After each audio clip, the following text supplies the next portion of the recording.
Hello students, हम लोग पढ़ रहे थे कोऑर्डिनेशन कंपाउंड, जिसमें इंट्रोडक्शन हो गया, नोमेनक्लेचर भी हो गए, है ना।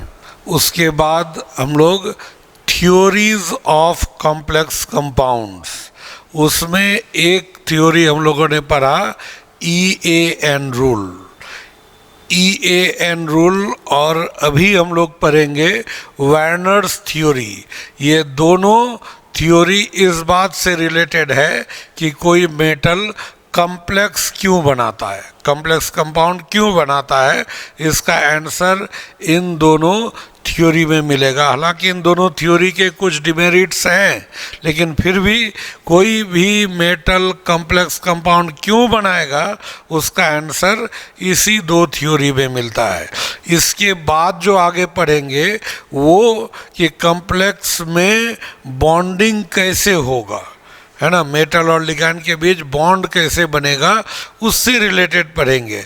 लेकिन कॉम्प्लेक्स क्यों बनेगा, कैसे बनेगा, इसका एक्सप्लेनेशन ये दो थ्योरी, एक EAN जिसमें ये बता दिया गया था कि कोई भी मेटल, ट्रांजिशन मेटल, अपना इफेक्टिव एटॉमिक नंबर को नियरेस्ट नोबल गैस के बराबर करना चाहता है, और उसी लिए मतलब नियरेस्ट इनर्ट गैस के एटॉमिक नंबर को बराबर करने के लिए ही वो कॉम्प्लेक्स का फॉर्मेशन करता है। यही ना बात था, ये हम लोग पढ़े थे। अब ये वर्नर्स थ्योरी, इसमें वर्नर्स थ्योरी हम लोग ये पढ़ेंगे। वर्नर्स थ्योरी में क्या होता है, ये नाम सुने ही होंगे, ये Alfred Werner who is regarded as grandfather of chemistry, है ना, ग्रैंडफादर ऑफ, है ना, ग्रैनी ऑफ केमिस्ट्री जिसको कह सकते हैं, है ना, तो ग्रैंडफादर ऑफ केमिस्ट्री। ठीक है, तो इनका क्या था, इन्होंने बहुत सारे कॉम्प्लेक्स कंपाउंड का स्टडी किया, बहुत सारा, और उससे जो भी रिजल्ट मिला, जो भी उनको उसका परिणाम मिला, उसी को वो एक थ्योरी के रूप में प्रकट किया, थ्योरी के रूप में हम लोग के सामने दिया। ठीक है, थ्योरी के रूप में इसको दिया। तो यहाँ पर हम लोग क्या इसमें है, जैसे उन्होंने बहुत सारे कंपाउंड, जैसे स्पेशली देखिए ये, he studied a large number of complexes obtained by different mole ratio of, ये PtCl2, है ना, PtCl2 H2O, सबका अलग अलग मोल रेशियो है। PtCl2 NH3, PtCl4 H2O, PtCl4 NH3, COCl3 H2O, COCl3 और NH3, ये सब का मोल रेशियो मान लीजिए 1:6, 1:5, 1:4, 1:3, इस तरह से करके अलग अलग मोल रेशियो में लिया और सबका स्टडी किया, है ना।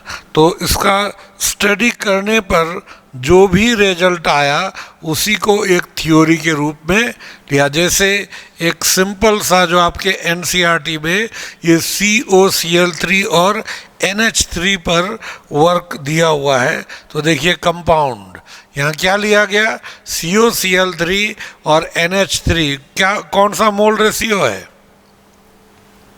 1:6।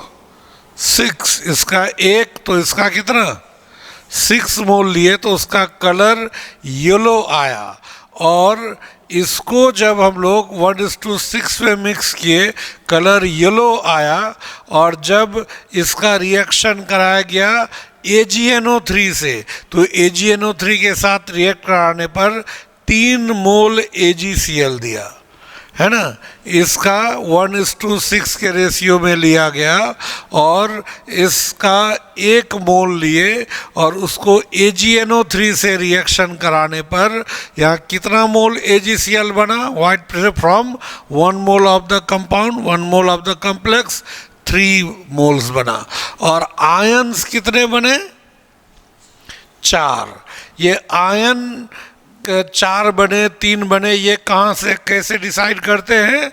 ये हम लोग कंडक्टिविटी मेजरमेंट से ये आयन का नंबर डिसाइड करते हैं, क्योंकि हर आयन इलेक्ट्रिसिटी को कंडक्ट करता है, सर्टेन अमाउंट ऑफ इलेक्ट्रिसिटी को कंडक्ट करेगा, तो इलेक्ट्रिसिटी कंडक्टेंस उसका मेजरमेंट करके नंबर ऑफ आयंस को पता किया जाता है। ठीक है, तो नंबर ऑफ आयंस यहाँ 4। अब अगर हम लोग यहाँ पर क्या किए, COCl3 और 5NH3 अगर लिए, COCl3 और 5NH3, देखिए 1:6, यहाँ पर हम 1:5 में लिए तो कलर चेंज हो गया, number of moles of AgCl formed वो चेंज हो गया, और नंबर ऑफ आयन भी चेंज हो गए। और जब हम लोग फिर इसी को कौन सा रेशियो में लिए, 1:4 में, तो कलर ग्रीन हो गया, और फिर या number of moles of AgCl 1 दिया, और आयन कितने बने? 2। और जब COCl3 और 4NH3 ये सेम रेशियो में, तो 2 तरह का मिला हम लोगों को, एक ग्रीन और एक वायलेट। ये दोनों क्यों मिला? ये 2 ज्योमेट्रिकल आइसोमर को रिप्रेजेंट करता है, तो दोनों में 1-1 मोल AgCl बना, 1-1 मोल AgCl और 2-2 आयन बने। ठीक है, तो इसमें क्या हुआ कि उन्होंने COCl3 और NH3 का डिफरेंट मोल रेशियो लिया, और ले करके उसको AgCl, ये तो जानते हैं ना, जैसे ये जो Cl माइनस आयन है अगर, तो AgNO3 के साथ रिएक्ट करता है और क्या बनाता है? AgCl, और AgCl प्रिसिपिटेट कर जाता है, और फिर NO3 माइनस ये पानी में घुला हुआ रह जाता है, और ये भी एक्वस है, ये पानी में घुला हुआ है, लेकिन AgNO3 से रिएक्ट करके AgCl। तो ये यहाँ पर इसी तरह का कंसेप्ट से हम लोग यहाँ पर लेंगे क्या, कि जब COCl3 6 मोल NH3 के साथ मिलाए, इसका 1 मोल यानी 1:6, कलर येलो, लेकिन अब ये 3 मोल AgCl दिया। इसका मतलब क्या हुआ कि ये 3 जो Cl है, तीनों का तीनों क्लोराइड आयन के रूप में है ना? हुआ 3 होगा तब ना, यहाँ पे अगर ये जो 3 है तभी ना 3 Cl माइनस होगा, तभी तो AgNO3 के साथ अगर रिएक्शन करेगा इसका 3, तब ना 3 मोल्स ऑफ AgCl बनेगा।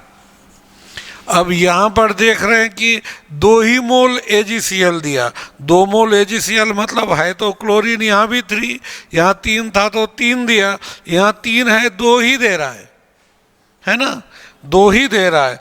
और अगर उसके आगे देखिए तो यहाँ पर 4 है लेकिन 1 ही दे रहा है ना। यहाँ सॉरी क्लोरीन 3 है फिर भी 1 दे रहा है, यहाँ क्लोरीन 3 तो 2 ही AgCl, यहाँ 3 है तो 3 AgCl। तो ये अलग अलग क्यों हम चेंज कर रहे हैं अमोनिया को, लेकिन यहाँ चेंज आ जा रहा है किसमें? क्लोराइड, आयनाइजेबल क्लोराइड में चेंज हो जा रहा है। तो इसी को उन्होंने स्टडी किया और उन्होंने बताया क्या कि he found that the above interaction, ये जो इंट्रैक्शन है किसका, ये COCl3 और ये NH3 का डिफरेंट मोल रेशियो में जो लेंगे तो इन दोनों के बीच जो इंट्रैक्शन होगा, इस इंट्रैक्शन से केवल 2 ही तरह के कॉम्प्लेक्स बनेंगे। उन्होंने बताया 2 ही तरह के कॉम्प्लेक्स पाया उन्होंने, MLX और पॉजिटिव कॉम्प्लेक्स या फिर न्यूट्रल। उन्होंने एनायनिक कॉम्प्लेक्स का, एनायनिक कॉम्प्लेक्स नहीं मिला उनको, एनायनिक कॉम्प्लेक्स का फॉर्मेशन नहीं हुआ। ठीक है।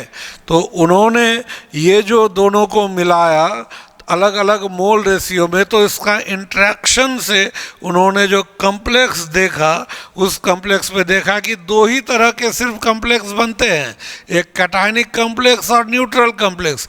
एनायनिक कॉम्प्लेक्स का फॉर्मेशन होता ही नहीं है, ठीक है। और जब हम लोग इसको 1:6 में लिए तो वहाँ 3 मोल्स ऑफ AgCl, 1:5 में लिए तो 2 मोल्स ऑफ AgCl, 1:4 में लिए तो 1 मोल ऑफ AgCl का फॉर्मेशन हुआ। ये डिफरेंट क्यों हुआ, ये पूरा स्टडी करके उससे रिलेटेड उन्होंने कुछ थ्योरी दिया, उसी को हम लोग क्या कहते हैं, वार्नर्स थ्योरी कहते हैं, ठीक है। तो वार्नर्स थ्योरी, तो based on the observations he proposed a theory called Werner's theory. According to this theory, इस थ्योरी के अनुसार क्या होता है, इस थ्योरी के अनुसार कॉम्प्लेक्स क्यों बनेगा, तो उन्होंने बताया क्या कि ट्रांजिशन मेटल में 2 तरह की वैलेंसी होती है। जैसे कोई भी एलिमेंट कंपाउंड क्यों बनाता है, बॉन्ड क्यों बनाता है, क्यों बनाता है, एलिमेंट, कोई भी एलिमेंट बॉन्ड क्यों बनाता है, क्योंकि वो अपना वैलेंसी है उसका, और उस वैलेंसी के हिसाब से उसको सेटिस्फाई करने के लिए, ऑक्टेट रूल को पूरा करने के लिए वो बॉन्ड का फॉर्मेशन करता है, और उसी के लिए वैलेंसी दिया गया था ना। तो यहाँ बताया गया क्या, उन्होंने कहा कि ट्रांजिशन मेटल में 2 तरह की वैलेंसी होती है। उनका अपना ये सोच था, वो स्टडी करके कॉम्प्लेक्स का, मतलब उस समय तक उन्होंने 100 से ज़्यादा कॉम्प्लेक्स का स्टडी किया, और उन सब के स्टडी करने के बाद, है ना, स्टडी करने के बाद उससे जो भी ऑब्जर्वेशन मिला उसी को उन्होंने एक थ्योरी के रूप में हम लोग के सामने प्रस्तुत किया। वो जो थ्योरी, इसीलिए उनका थ्योरी मेनली प्रैक्टिकल था। वो उस समय तक जो भी चीज़ उनको मिला उस सब का एक्सप्लेनेशन तो मिल गया, आगे चलकर कुछ नए चीज़ मिले जिसका एक्सप्लेनेशन वार्नर्स थ्योरी में नहीं था। It was more practical, less theoretical, ठीक है। इसके अनुसार बहुत ज़्यादा कुछ हम लोग अनुमान नहीं लगा सकते।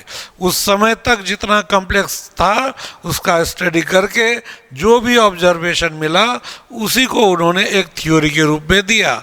उन्होंने कहा कि मेटल में 2 तरह की वैलेंसी होती है। कौन कौन?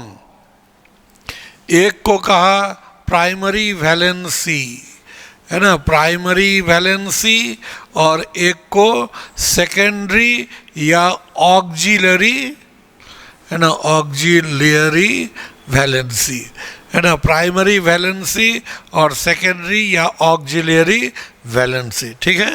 ये 2 तरह का होता है वैलेंसी। ये अब तक जो हम लोग कॉम्प्लेक्स के पहले तक जो भी वैलेंसी के बारे में जान रहे थे, एक्चुअली हम लोग वो प्राइमरी वैलेंसी जान रहे थे। यहाँ एक नया वैलेंसी क्रिएट हुआ और वो क्या है, सेकेंडरी वैलेंसी या ऑक्सिलरी वैलेंसी। तो जब कोई मेटल प्राइमरी वैलेंसी को सेटिस्फाई करेगा, सिर्फ प्राइमरी वैलेंसी को, तब सिंपल कंपाउंड बनेगा, नॉर्मल कंपाउंड बनेगा। अगर सेकेंडरी वैलेंसी को सेटिस्फाई करेगा तो कॉम्प्लेक्स बनेगा, और दोनों को सेटिस्फाई करेगा तो भी कॉम्प्लेक्स बनेगा। अगर केवल प्राइमरी वैलेंसी को सेटिस्फाई कर रहा है तो क्या बनेगा, सिर्फ प्राइमरी वैलेंसी को सेटिस्फाई करे तो नॉर्मल जो कंपाउंड है वो बनेगा। जैसे एल्युमिनियम का वैलेंसी 3 तो AlCl3 बनाया, तो ये एक नॉर्मल कंपाउंड हुआ, it is not a complex compound. लेकिन अगर हम लेते हैं AlH2O होल 6 यहाँ लिए और बाहर Cl3, तो यहाँ क्या हो गया, ये Cl इसके प्राइमरी वैलेंसी को सेटिस्फाई किया और H2O किसको सेटिस्फाई किया, सेकेंडरी वैलेंसी को। और जब सेकेंडरी को सेटिस्फाई किया तभी कॉम्प्लेक्स का निर्माण हुआ। तो यही चीज़ बताया गया। उन्होंने कहा कि ट्रांजिशन मेटल दो तरह के वैलेंसी को शो करते हैं, प्राइमरी वैलेंसी और सेकेंडरी वैलेंसी। अब इसमें प्राइमरी वैलेंसी क्या है? प्राइमरी वैलेंसी किसको रिप्रेजेंट करता है? ऑक्सीडेशन स्टेट को। कोई भी हम लोग अगर कॉम्प्लेक्स लिखते हैं जैसे CONH3 या होल 6 और यहाँ पर 3+ ऑक्सीडेशन, ये जो हुआ 3+, ये जो लिखते हैं ऑक्सीडेशन स्टेट, यही उसका क्या है? प्राइमरी वैलेंसी है। प्राइमरी वैलेंसी कैसा होता है? आयोनाइजेबल। वो जब तोड़ेंगे प्राइमरी वैलेंसी को, जो सेटिस्फाई कर रहा था वो आयन में टूट जाएगा। ये प्राइमरी वैलेंसी क्या हो जाएगा? वेरिएबल हो सकता है, ये बदल सकता है। प्राइमरी वैलेंसी में भी वेरिएबल, ये बदल सकता है, वेरी होगा, किसी का 2 किसी का 3। जैसे फेरस का कितना प्राइमरी वैलेंसी? फेरस का 2, फेरिक का, तो ये कौन सी वैलेंसी की बात कर रहे हैं? Primary valency. ये वेरिएबल है, ये नॉन डायरेक्शनल है क्योंकि आयोनिक है। तो आयोनिक बॉन्ड कैसा होता है? आयोनिक बॉन्ड कैसा होता है? नॉन डायरेक्शनल, ठीक है। और उसके बाद क्या है? ये सेटिस्फाइड विथ, यानी प्राइमरी वैलेंसी को संतुष्ट कौन करता है? सेटिस्फाई कौन करता है? प्राइमरी वैलेंसी को सेटिस्फाई करता है सिर्फ एनायन। प्राइमरी वैलेंसी न्यूट्रल या कैटायन के द्वारा सेटिस्फाई नहीं होता, ये सिर्फ किसके द्वारा सेटिस्फाई होगा? एनायन के द्वारा, ठीक है। और इसको रिप्रेजेंट करते हैं किससे? Dotted line, represented by dotted line. ये प्राइमरी वैलेंसी का ये सब पॉइंट हुआ। क्या होगा? प्राइमरी वैलेंसी क्या बताता है? ऑक्सीडेशन स्टेट को बतलाता है। प्राइमरी वैलेंसी आयोनाइजेबल है, मतलब वो डालेंगे पानी में तो उसको सेटिस्फाई करने वाले आयन अलग अलग हो जाएंगे। ये प्राइमरी वैलेंसी वेरिएबल हो सकता है, ये डायरेक्शनल नहीं है, मतलब ये मेटल के किसी भी साइड से जाकर के जुड़ सकता है। इसको सेटिस्फाई कौन करता है? सिर्फ एनायन। और इसको डिनोट किससे करते हैं? डॉटेड लाइन से। अब हम लोग लेते हैं सेकेंडरी वैलेंसी। सेकेंडरी वैलेंसी ठीक उसका, देखिए प्राइमरी वैलेंसी में क्या है? पहला ऑक्सीडेशन स्टेट। सेकेंडरी वैलेंसी किसको रिप्रेजेंट करता है? Coordination number. यानी जो हम लोग ब्रैकेट के अंदर, स्क्वायर ब्रैकेट के अंदर जो लिख रहे थे वो क्या था? Secondary valency. तो कोऑर्डिनेशन नंबर को रिप्रेजेंट करता है। यहाँ क्या था? उसके बाद आयोनाइजेबल, ये क्या हुआ? Non ionisable. ये क्या था? मे बी वेरिएबल, यहाँ क्या हो गया? फिक्स्ड। उसके बाद क्या था? नॉन डायरेक्शनल, ये क्या हो जाएगा? डायरेक्शनल। वहाँ क्या था? सेटिस्फाइड विथ एनायन ओनली, यहाँ क्या होगा? Satisfied with both anion and neutral species, even with cation, है ना। ये जो यहाँ पर हम लोग ये लिख सकते हैं कि इसमें इवन विथ कैटायंस। हालांकि ये बाद में आया रिजल्ट, उन्होंने जो मतलब ये बाद में आया। हालांकि वार्नर ने उस समय तक जितना कॉम्प्लेक्स का स्टडी किया था, उस समय ये कैटायन भी सेटिस्फाई करेगा सेकेंडरी वैलेंसी को, ऐसा नहीं आया था। तो हम वार्नर का थ्योरी पढ़ रहे हैं, इसलिए आप यहाँ तक लिख रहे हैं तो कोई दिक्कत नहीं है, क्योंकि उनका कंक्लूजन यही था कि सेकेंडरी वैलेंसी को सेटिस्फाई कौन करेगा? एनायन और न्यूट्रल स्पेसिस ही करेगा।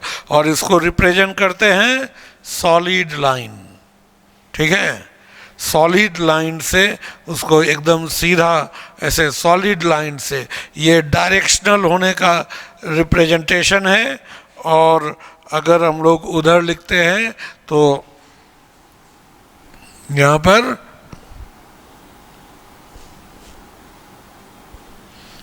यहाँ पे इसमें देखिए ब्रोकन लाइंस है और इसमें यहाँ पर सॉलिड लाइंस। अब देखिए कुछ यहाँ पर नोट पे हमने लिख दिया है, एनायन एक साथ दोनों वैलेंसी को सेटिस्फाई कर सकता है, एक साथ दोनों वैलेंसी को सेटिस्फाई करता है। और उन्होंने ही बताया जो सेकेंडरी वैलेंसी को सेटिस्फाई करेगा वो स्क्वायर ब्रैकेट के अंदर होगा, कोऑर्डिनेशन स्फीयर के अंदर होगा। जो प्राइमरी वैलेंसी को सिर्फ सेटिस्फाई करेगा वो कोऑर्डिनेशन स्फीयर के बाहर होगा। और जो एनायन दोनों को सेटिस्फाई कर रहा है एक साथ, तो सेकेंडरी को भी सेटिस्फाई कर रहा है, यानी स्क्वायर ब्रैकेट के अंदर ही होगा। ठीक है, वो अंदर ही होगा, बाहर नहीं होगा। तो क्या है, anions can satisfy both primary and secondary valencies simultaneously. ठीक है, अब उन्होंने क्या बताया, every metal atom has the tendency to satisfy both its primary and secondary valencies. ठीक है ना। कोई ये जो होता है मेटल, जो कौन सा मेटल, ट्रांजिशन मेटल जो कॉम्प्लेक्स बना रहा है, उसको जिसके पास ये दोनों वैलेंसी होता है उसकी प्रवृत्ति होती है कि वो दोनों तरह के वैलेंसी को संतुष्ट करे। तो उसके लिए क्या है कि use of only primary valency results in the formation of simple salt, normal compound बनाएगा। प्राइमरी वैलेंसी को सेटिस्फाई करेगा तो सिर्फ सिंपल सॉल्ट, और यहाँ use of only secondary valency और both primary and secondary valency simultaneously results in the formation of complex compound और complex salts. आया समझ में? अब समझ में आया कि कॉम्प्लेक्स कंपाउंड क्यों बनता है। ट्रांजिशन मेटल दो तरह के वैलेंसी को शो करेंगे, प्राइमरी और सेकेंडरी। सिर्फ प्राइमरी को अगर सेटिस्फाई करेगा तो सिंपल कंपाउंड बनेगा, सिंपल सॉल्ट बनेगा। लेकिन सेकेंडरी को सेटिस्फाई करेगा या प्राइमरी सेकेंडरी दोनों को एक साथ, तो वहाँ क्या बनाएगा, कॉम्प्लेक्स कंपाउंड का फॉर्मेशन होगा। यानी कि transition metals form complex in order to satisfy their secondary valency. यही ना हुआ, सेकेंडरी वैलेंसी को सेटिस्फाई करने के लिए ही वो कॉम्प्लेक्स कंपाउंड का फॉर्मेशन बनाएगा, कॉम्प्लेक्स कंपाउंड का फॉर्मेशन करेगा। अब क्या है, सेकेंडरी वैलेंसी कैसा है, डायरेक्शनल। डायरेक्शनल का मतलब क्या, डायरेक्शनल का मतलब क्या, आयनिक बॉन्ड में आप लोग को बताए थे कि यहाँ एक अगर कैटायन है तो इसके चारों तरफ एक सिमेट्रिकल इलेक्ट्रिक फील्ड है। अब एनायन किसी भी तरफ से आकर के, यहाँ से किसी भी साइड से एनायन आकर के उससे जुड़ सकता है। मतलब किसी एक तरफ फिक्स नहीं है, तो किसी भी साइड से आकर के जुटेगा। इसीलिए आयनिक कंपाउंड का ना तो कोई फिक्स बॉन्ड एंगल होता है, ना ही उसका कोई फिक्स्ड ज्योमेट्री होता है। ठीक है, कोई फिक्स ज्योमेट्री नहीं होता। क्यों कि अभी मान लीजिए यहाँ पर AB2 एक कैटायन है, B एनायन है। तो ये ऐसा भी हो सकता है कि दोनों ऐसे जुड़ जाए, ये ऐसा भी हो सकता है कि यहाँ ऐसे जुड़ जाए। तो बॉन्ड एंगल 180 भी हो सकता है, 90 भी हो सकता है, उससे कम भी हो सकता है, उससे ज़्यादा भी हो सकता है। इसीलिए आयनिक कंपाउंड का क्या होता है, कोई फिक्स्ड शेप नहीं होता। क्यों नहीं होता, क्योंकि आयनिक बॉन्ड नॉन डायरेक्शनल होता है, स्पेस में फिक्स्ड नहीं है। तो सेकेंडरी वैलेंसी लेकिन क्या है, फिक्स्ड है। वो अगर इसमें इधर से आना है, इधर से ही आएगा, दूसरा साइड से नहीं आ सकता है। हर हमेशा उसको एक बार नहीं 1000 बार बनाइएगा उस कॉम्प्लेक्स को, उस कंपाउंड को, हर बार उसका एंगल क्या होगा, सेम ही आएगा।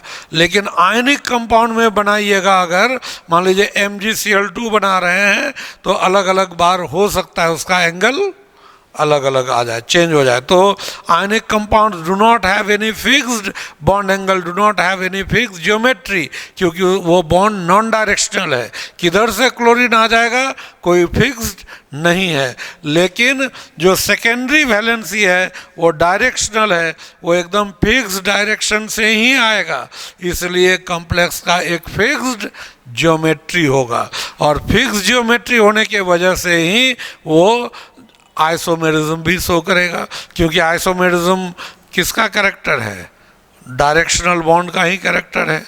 आयनिक बॉन्ड तो, आयनिक कंपाउंड तो आइसोमेरिज्म शो करता नहीं है, स्टीरियो आइसोमेरिज्म शो करेगा कौन, तो कॉम्प्लेक्स कंपाउंड आइसोमेरिज्म भी शो कर सकता है। तो यही, since the secondary valencies are directional the complex entity has a fixed shape, उसका एक निश्चित शेप होता है।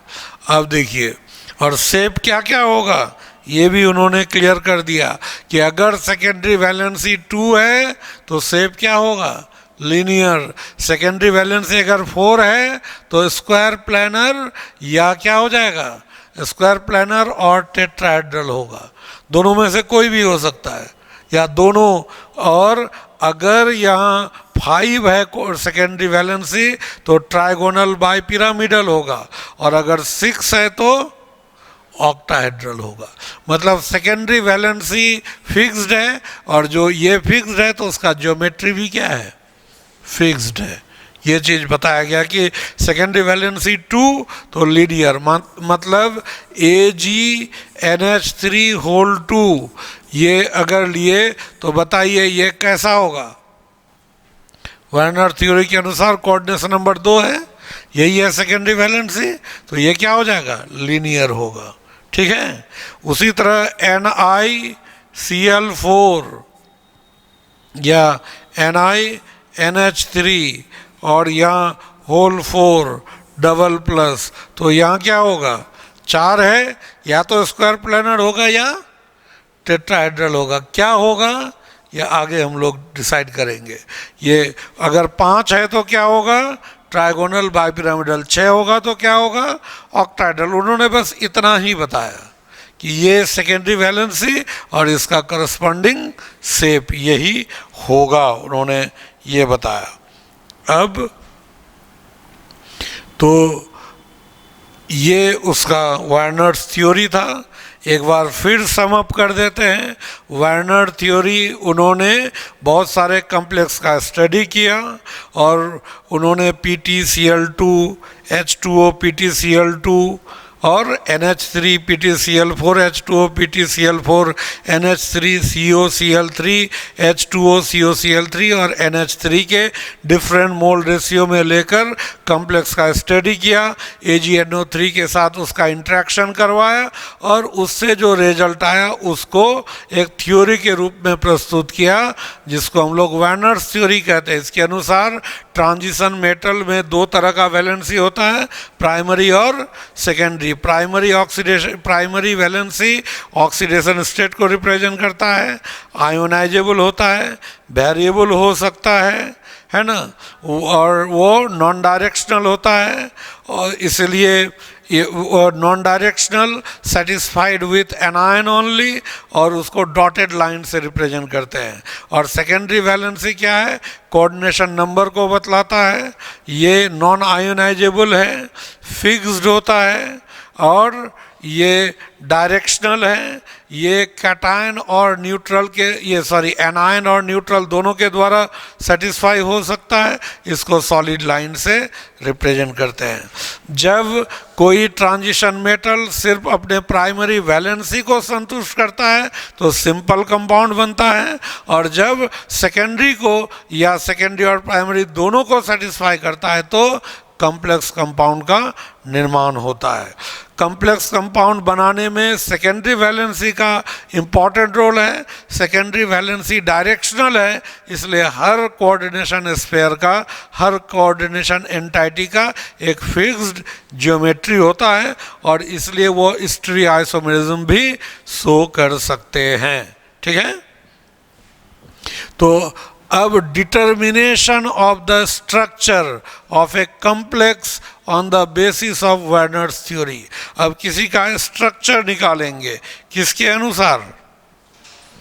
वर्नर्स थ्योरी में जो भी आया कंक्लूजन उसके अनुसार। तो उनका कुछ ये पॉइंट था फिक्स्ड, उन्होंने जो स्टडी किया ना उसमें ये फिक्स्ड, उन्होंने क्या देखा कि if the secondary valency of the metal is not mentioned, अगर सेकेंडरी वैलेंसी मेंशन्ड नहीं है, ठीक है, तो mention it should be considered to be 6।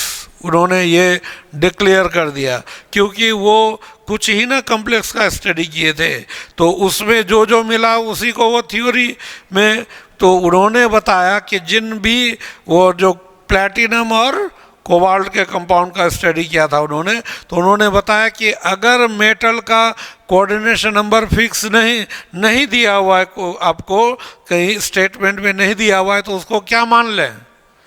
6 मान लीजिए, ठीक है, उसको 6 मानिए।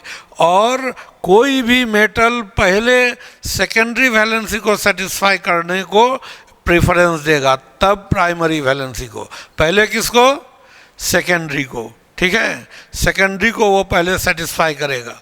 उसके बाद उन्होंने ये भी बताया the transition metal will prefer the neutral species more to satisfy its secondary valency than the anion. वो पहले क्या करेगा? सेकेंडरी वैलेंसी को संतुष्ट करने के लिए किसको यूज करेगा? अगर उसके पास दोनों है, एनायन भी है और न्यूट्रल भी है, पहले किसको यूज करेगा?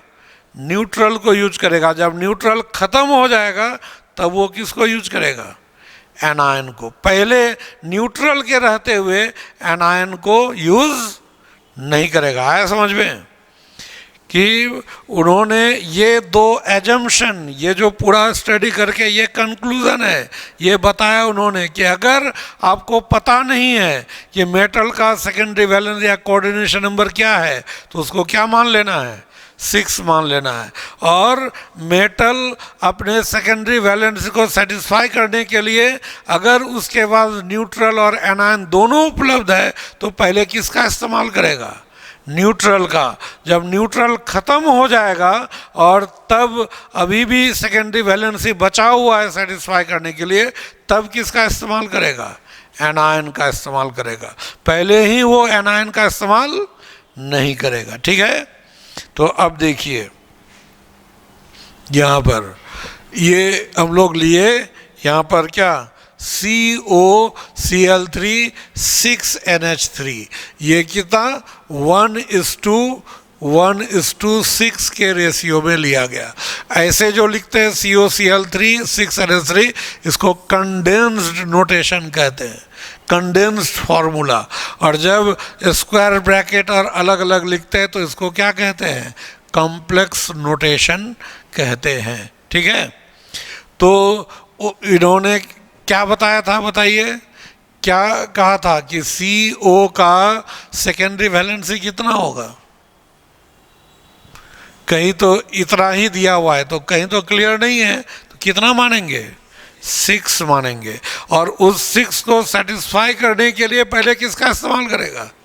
न्यूट्रल। तो न्यूट्रल कौन है? Cl है या NH3? तो Cl माइनस है, यहाँ पे NH3, इसलिए पहले 6 अमोनिया अवेलेबल है, वो 6 अमोनिया को वो यूज कर लिया सेकेंडरी वैलेंसी को सेटिस्फाई करने के लिए। तो सेकेंडरी वैलेंसी 6 था, 6 सेटिस्फाई हो गया, तो प्राइमरी वैलेंसी बच गया केवल 3, तो उसको सेटिस्फाई कौन किया? क्लोराइड। और जो प्राइमरी वैलेंसी को सेटिस्फाई करेगा वो कोऑर्डिनेशन स्फीयर के बाहर होगा, जो सिर्फ प्राइमरी को कर रहा है। तो अब ये है, तो इसी को अगर पानी में डालेंगे इन वाटर, तो अब देखिए पानी में डालेंगे तो क्या होगा? यहाँ ये वाला स्फीयर एक साथ रह जाएगा, CONH3 होल 6, और यहाँ 3+ और यहाँ 3 Cl-। बताइए कितना आयन बनाया? कितना आयन? 3 और ये 1, 4 आयन बना ना। तो यही चीज़ देख लीजिए, जो नोट में दिए हैं, शुरू में क्या था, COCl3 और 6NH3, तो कितना मोल AgCl दे रहा था, 3 मोल, और आयन कितना बना रहा था, 4, तो 3 मोल AgCl क्यों दिया, क्योंकि क्लोराइड कितना आयन दे रहा है, 3, ठीक है। और इसका अब देखिए शेप कैसे बनाएंगे, तो CO3+, ये हो जाएगा।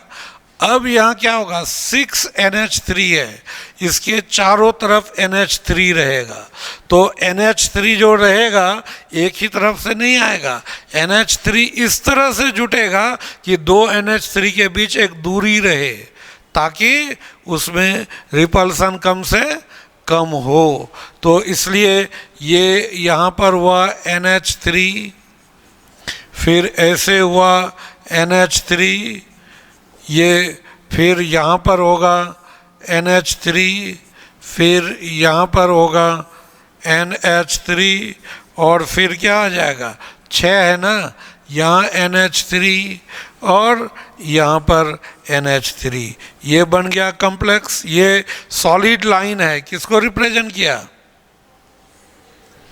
किसको रिप्रेजेंट किया, सिर्फ सेकेंडरी वैलेंसी को। और क्लोरीन किसको रिप्रेजेंट कर रहा है, प्राइमरी, तो उसको क्या लिखेंगे, डॉटेड, और उसको क्या दे सकते हैं, कहीं भी 6 है तो कौन सा शेप होगा, ऑक्टाहेड्रल होगा ना, तो ऑक्टाहेड्रल इसी तरह से ना लिखते हैं, ऑक्टाहेड्रल कैसे लिखते हैं, ऑक्टाहेड्रल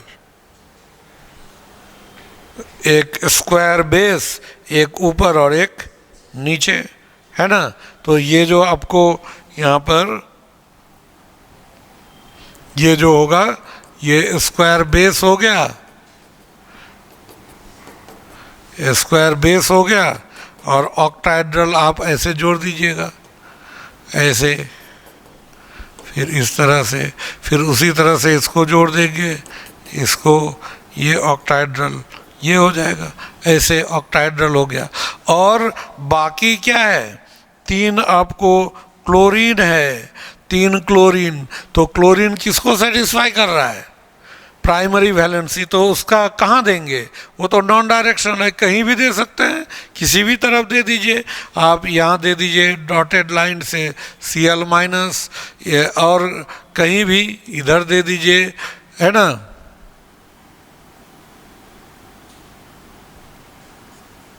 इधर दे दीजिए Cl-, फिर कहीं यहाँ दे दीजिए आप Cl-, तो ये हो जाएगा किसको, डॉटेड लाइन से जो रिप्रेजेंट कर रहा है वो किसको रिप्रेजेंट कर रहा है, प्राइमरी वैलेंसी, और सॉलिड लाइन से किसको, सेकेंडरी वैलेंसी को। आया समझ में, ठीक है। यहाँ क्या होगा, COCl3 6, तो CO का यहाँ CO++ है, इससे जो मिला CO3+, इसका कोऑर्डिनेशन नंबर कितना, सेकेंडरी वैलेंसी कितना, अरे अभी ना बताए कि जब दिया हुआ नहीं रहे, पता नहीं चले, तो उसको कितना मान लेना है, 6, तो 6, और अपने सेकेंडरी वैलेंसी को सेटिस्फाई करने के लिए पहले किसको यूज करेगा, न्यूट्रल को, तो न्यूट्रल NH3 6 स्पेसीज है, तो 6 को ले लिया, तो 6 को जब ले लिया तो इसका तो सेकेंडरी वैलेंसी सेटिस्फाई हो गया। अब इसको सेटिस्फाई करने के लिए क्या आएगा, ये एनायन, तो एनायन तो अब केवल प्राइमरी को सेटिस्फाई कर रहा है ना, सेकेंडरी तो सेटिस्फाई हो गया, तो वो Cl को हम लोग बाहर दे देंगे, इसलिए वो फॉर्मूला हो गया, ठीक है। चलिए नेक्स्ट, अब इसको देखिए,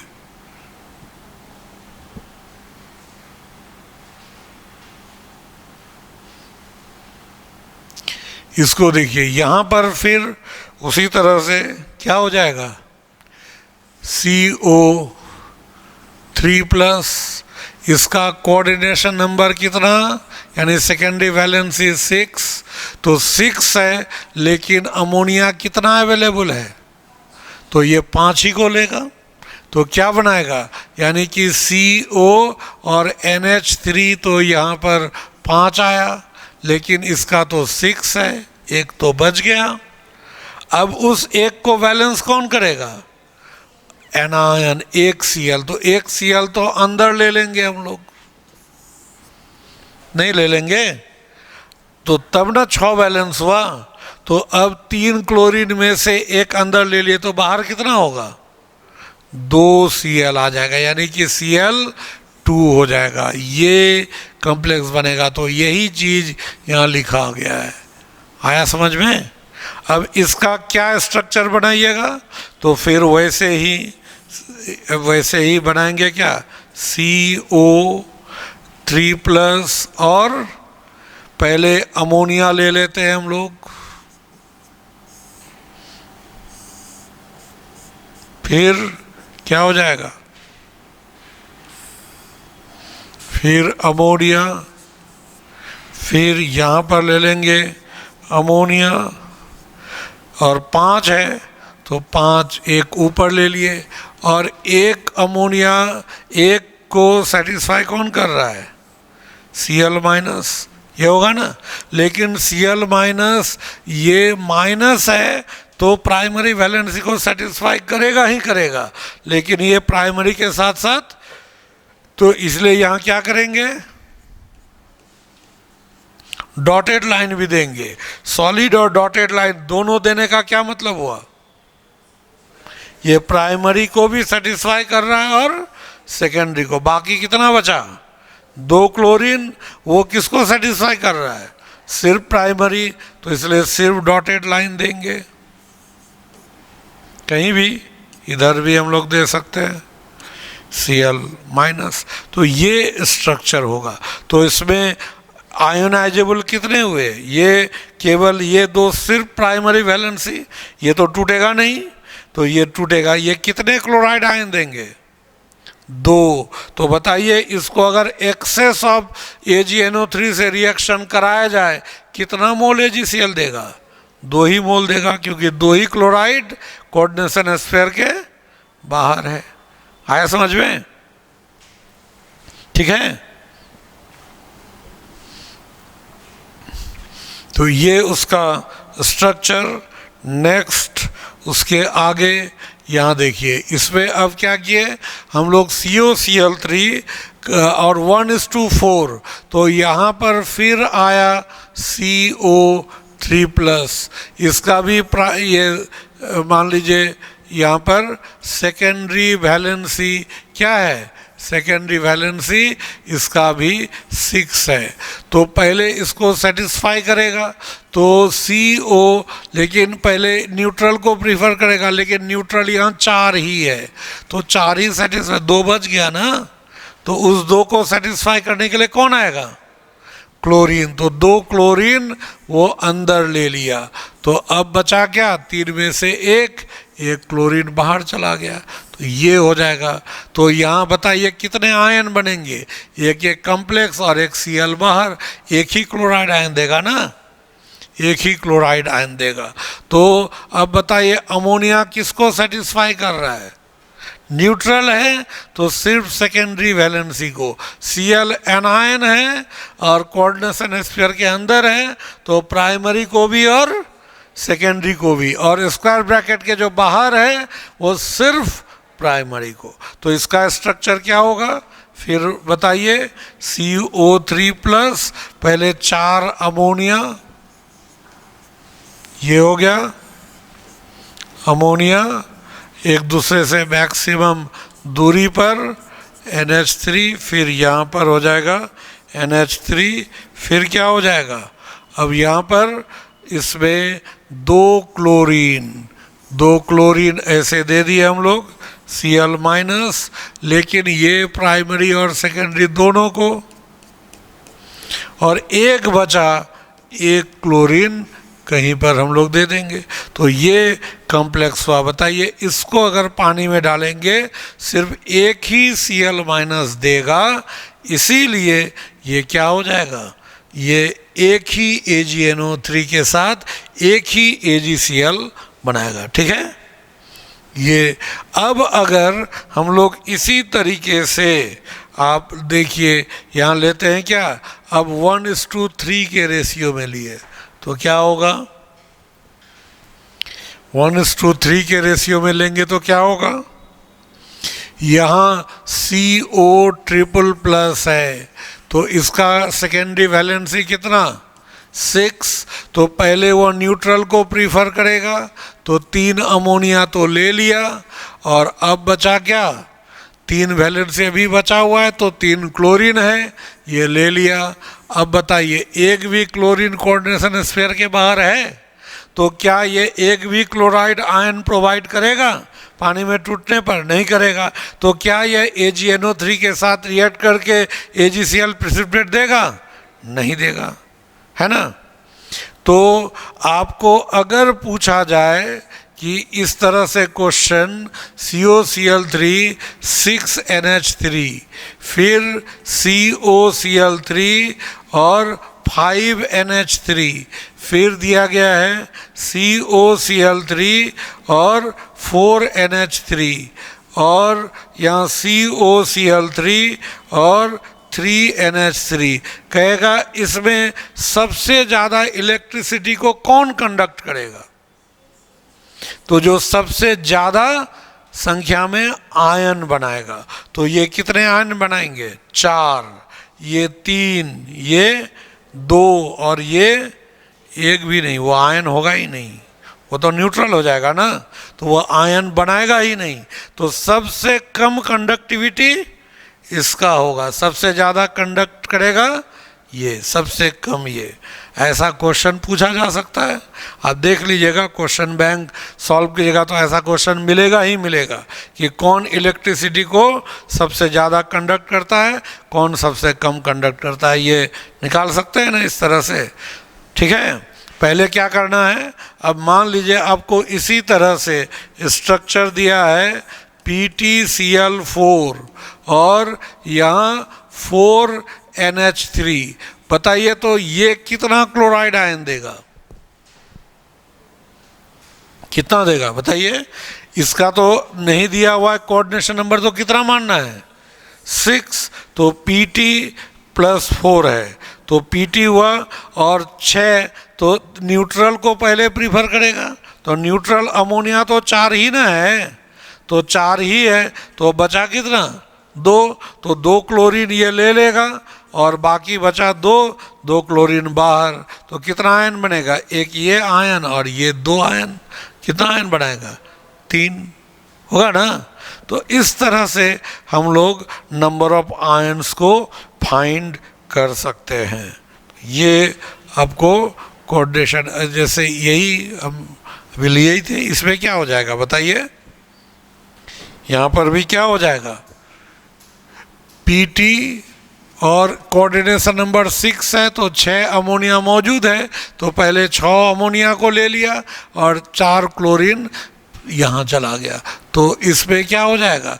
ये किसको सेटिस्फाई कर रहा है? सिर्फ प्राइमरी को, ये सिर्फ सेकेंडरी को, ये ना होगा। तो ये कितने आयन बनाएंगे? 4 क्लोराइड आयन, एक ये 5 आयन बनाएंगे।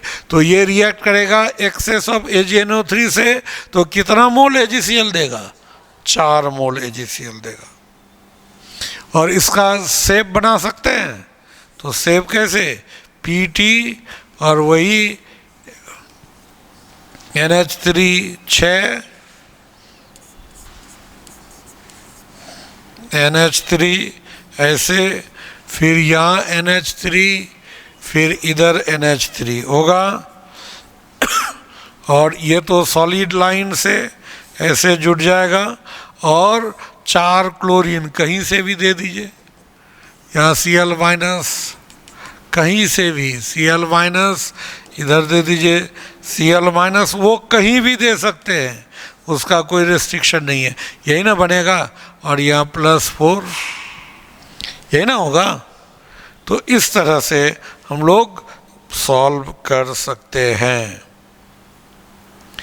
ये भी बना सकते हैं उसी तरीके से। क्या होगा?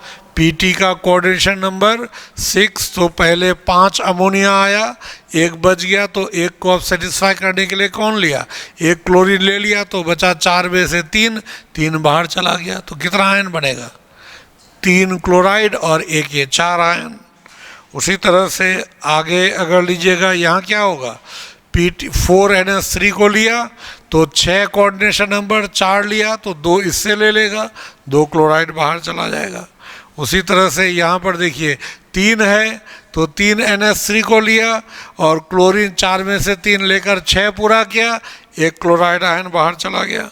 फिर उसके बाद अगर हम लोग PtCl4 2NH3 लेंगे, ये 2 को लिया और चारों क्लोराइड, ये एक भी आयन प्रोवाइड नहीं करेगा। Clear?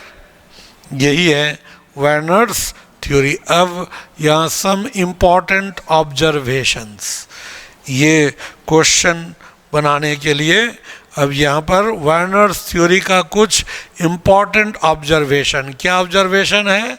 On the basis of his studies Werner put forward the following important observation. वो ऑब्जर्वेशन क्या क्या दिया, ध्यान दीजिएगा, ये ज़्यादा बढ़ के ज़्यादा इम्पॉर्टेंट है ये। The complex compound do not retain any of the properties of the central metal ion और ऑफ द लिगैंड। जैसे ये कम्प्लेक्स है तो सेंट्रल मेटल एटम कौन है? कोबाल्ट CO+3 है, लेकिन ये कभी भी इंडिविजुअल CO+3 का कोई टेस्ट नहीं देगा। ये अमोनिया कोऑर्डिनेशन स्फीयर के अंदर है, ये टूटेगा नहीं, इसलिए नो रिएक्शन और टेस्ट ऑफ NH3, उसका टेस्ट देगा नहीं। लेकिन ये क्लोराइड बाहर है, इसीलिए gives PPT with AgNO3 solution. मतलब उन्होंने ये क्लियर कर दिया, कम्प्लेक्स कंपाउंड जब बन गया तो अब सेंट्रल मेटल एटम अकेला नहीं रहा, अब वो इंडिविजुअल नहीं रहा, अब वो अकेले केवल CO3 का टेस्ट नहीं देगा और ना ही वहाँ अमोनिया के लिए कौन सा होता है टेस्ट, बैलेंस बेस वाला एक टेस्ट होता है अमोनिया के साथ, तो अमोनिया भी उस तरह का टेस्ट नहीं देगा। ठीक है, मतलब कॉम्प्लेक्स कंपाउंड में जो है ये अब सब एक साथ रहेगा। आप चाहिएगा कि ये अलग टेस्ट दे, ये अलग दे, ऐसा कुछ नहीं है, वो सब अब हमेशा झुंड में रहेगा, है ना, एक साथ रहेगा। वो ग्रुप में अलग अलग ना तो इसका टेस्ट होगा ना इसका, लेकिन स्फीयर के जो बाहर है वो अलग है, वो क्लोराइड का टेस्ट दे सकता है ना। तो और उसके बाद the chloride ions which enter into the coordination, यहाँ छूट गया है, इंटर इनटू द कोऑर्डिनेशन, इस जगह लिख दीजिएगा स्फीयर, यहाँ पर इस जगह, यहाँ पर कोऑर्डिनेशन के बाद स्फीयर, यहाँ छूट गया है। The chloride ions which inter into coordination sphere lose their ionic character, मतलब जो क्लोराइड आयन कोऑर्डिनेशन स्फीयर के अंदर आ गया, जो बाहर है अपना क्लोराइड आयन का पहचान बनाए रखेगा, जो अंदर आ गया अब वो क्लोराइड आयन की तरह बिहेव नहीं, क्योंकि अब उसके साथ जुट गया, अब वो फ्री नहीं है। तो वही चीज लिखे, the chloride ion which enter into coordination sphere lose their ionic character, these are no longer chloride ion, अब वो क्लोराइड आयन नहीं है, तो not a chloride ion and hence gives no PPT with AgNO3। लेकिन ये जो sphere के बाहर है acts as chloride ion and hence gives precipitate with AgNO3। ठीक है, तो जैसे ही एनायन कोऑर्डिनेशन स्फीयर के अंदर आया, अब वो एनायन की तरह बिहेव नहीं कर रहा है, उसका टेस्ट नहीं होगा। ठीक है, उसके बाद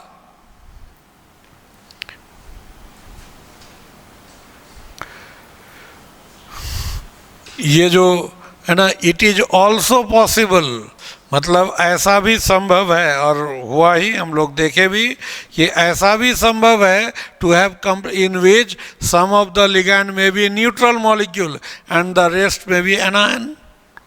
अभी देखे थे ना, अभी ऐसा अगर COCl3 और 4NH3, तो इसमें क्या था, इसको कॉम्प्लेक्स के रूप में कैसे लिखे, पहले NH3 होल 4 लिख दिए, फिर 2 Cl और फिर 1 Cl बाहर, यही ना क्या। तो इसमें दोनों तरह के आ गए ना, न्यूट्रल भी आ गए और एनायन भी। तो वही कि ये संभव है कि कॉम्प्लेक्स में मेटल के साथ कोऑर्डिनेशन स्फीयर में न्यूट्रल भी रहे और एनायन भी रहे।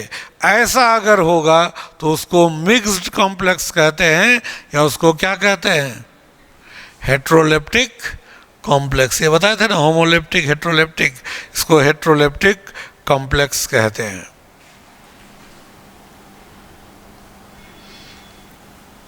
नेक्स्ट ऑब्जर्वेशन क्या था, greater the number of ions given by the complex compound when dissolve in water more will be its electrical conductance, and if number of ions are same the greater the charge more will be electrical conductance. ये important point है examination point of view से। यहाँ क्या है कि अगर मतलब आपको तुलना करने दे चार कॉम्प्लेक्स की कौन सबसे ज़्यादा इलेक्ट्रिसिटी को कंडक्ट करेगा, तो जो सबसे ज़्यादा संख्या में आयन देगा वो इलेक्ट्रिसिटी को सबसे ज़्यादा कंडक्ट करेगा। लेकिन अगर आयन की संख्या समान हो जाए तो चार्ज देखेंगे, चार्ज ज़्यादा होगा वो ज़्यादा इलेक्ट्रिसिटी को कंडक्ट करेगा। तो एग्जाम्पल 1 यहाँ देखिए, ये हम लोग लिए, यहाँ पर ये टूटेगा, कितना आयन बनाया, 1 और उधर 3, कितना आयन 4, और ये लिए तो यहाँ पर कितना आयन बनाया 3। तो बताइए कौन है ना, as A gives more ions A shows more electrical conductance, है ना। ये ज़्यादा आयन कौन दे रहा है, जो ज़्यादा आयन देगा वो ज़्यादा कंडक्टिविटी को शो करेगा।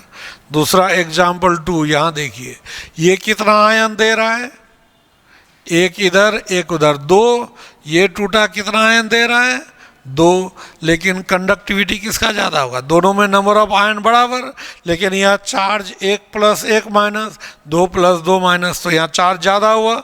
जब आयन बराबर हो जाए तो चार्ज ज़्यादा होगा तो कंडक्टेंस ज़्यादा, इसलिए इसका इलेक्ट्रिकल कंडक्टेंस ज़्यादा होगा। तो ठीक है, तो है ना, here both produce same number of ions but the ions of B have more charges, so B shows more electrical conductance. हो गया। अब इस क्वेश्चन का answer, which will conduct maximum electricity in aqueous solution, बताइए। यहाँ कितना ion देगा, ये पूरा 1 और बाहर 3, कितना आयन 4 आयन। ये कितना, ये पूरा 1 और ये 2, कितना आयन 3 आयन। ये कितना, ये पूरा 1 और ये 1, 2 आयन, है ना। और यहाँ पर ये पूरा 1 और ये 1, कितना हो जाएगा 2 आयन, ये भी 2 आयन। तो सबसे ज़्यादा आयन तो ए दे रहा है, इसलिए सबसे ज़्यादा कंडक्टिविटी किसका होगा, ए का। उसके बाद किसका होगा, B.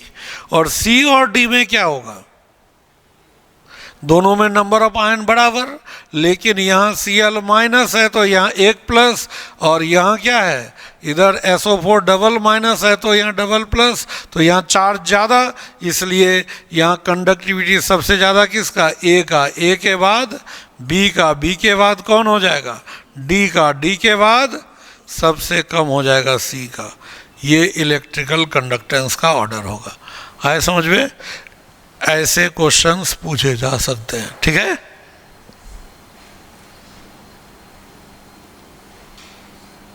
Next limitations of Werner's theory, है ना। दो Werner's theory was able to explain a number of properties of the coordination compound, it could not answer the following basic questions. ये कॉम्प्लेक्स का बहुत सारा चीज़ तो एक्सप्लेन किया, लेकिन ये why only certain elements form coordination compound and not others, केवल ट्रांजिशन मेटल ही 2 तरह का वैलेंसी क्यों शो करता है, दूसरा मेटल 2 तरह का वैलेंसी क्यों नहीं शो करता, इसका कोई एक्सप्लेनेशन वो नहीं, वो बस देखे कौन कौन कॉम्प्लेक्स बना रहा है तो बता दिए कि जो कॉम्प्लेक्स बनाता है उसमें दो तरह का वैलेंसी है और दोनों को सेटिस्फाई कर रहा है इसलिए कॉम्प्लेक्स बनाएगा।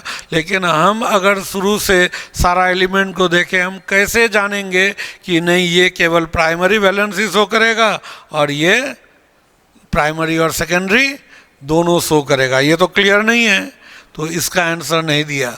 वाई द कोऑर्डिनेशन कंपाउंड्स या sphere has a definite geometry, उसका निश्चित शेप क्यों होता है? हालांकि इसका पार्शियल आंसर उनके पास तो था, उन्होंने बताया था कि सेकेंडरी वैलेंसी को सेटिस्फाई जो करता है न्यूट्रल मॉलिक्यूल या एनायन वो डायरेक्शनल होता है और नॉन आयनाइजेबल होता है, तो वो स्पेस में एक दूसरे से रिपल्सन को कम करने के लिए सर्टेन दूरी पर अरेंज होता है। इतना रीजन दिया, but that reason was not sufficient. तो ये उसके बाद why do this compound possess definite magnetic and optical property, magnetic property कि मैग्नेट की तरफ अट्रैक्ट होना, रिपेल होना, इसके बारे में वर्नर्स थ्योरी में कुछ भी नहीं बताया गया था। ये मैग्नेटिक प्रॉपर्टी क्या है और ऑप्टिकल प्रॉपर्टीज़ के बारे में वर्नर थ्योरी में कुछ भी नहीं बताया गया था, क्योंकि वर्नर ने जब ये थ्योरी दिया था तब कॉम्प्लेक्स का मैग्नेटिक प्रॉपर्टी होगा और कलर इस वजह से होता है, कलर का भी कोई रीजन होता है, ये लोगों को पता था ही नहीं, है ना। तो पता रहेगा तब ना क्वेश्चन करेंगे, तो वो पता था ही नहीं, इसलिए कलर के बारे में, मैग्नेटिक प्रॉपर्टी के बारे में कोई आइडिया नहीं दिया वर्नर्स थ्योरी ने। और इन्हीं सब को दूर करने के लिए बाद में फिर थ्योरीज आए, है ना। To answer the above questions a number of attempts have been made to extend the existing different theories of bonding to coordination compound. और वो कौन कौन है? Valence bond theory, crystal field theory, ligand field theory, molecular orbital theory. ठीक है, एक तो ये इसको लिगैंड इसमें हम लोग पढ़ेंगे, एक होता है एडजेसेंट क्रिस्टल फील्ड, ACFT जिसको कहते हैं, तो ये सब थ्योरी है। तो अब अगले क्लास में हम लोग किसके बारे में पढ़ेंगे? बैलेंस बॉन्ड थ्योरी के बारे में पढ़ेंगे। ठीक है, बैलेंस बॉन्ड थ्योरी के बारे में पढ़ा जाएगा। तो ये हो गया वर्नर्स थ्योरी, ये ख़त्म। ठीक है।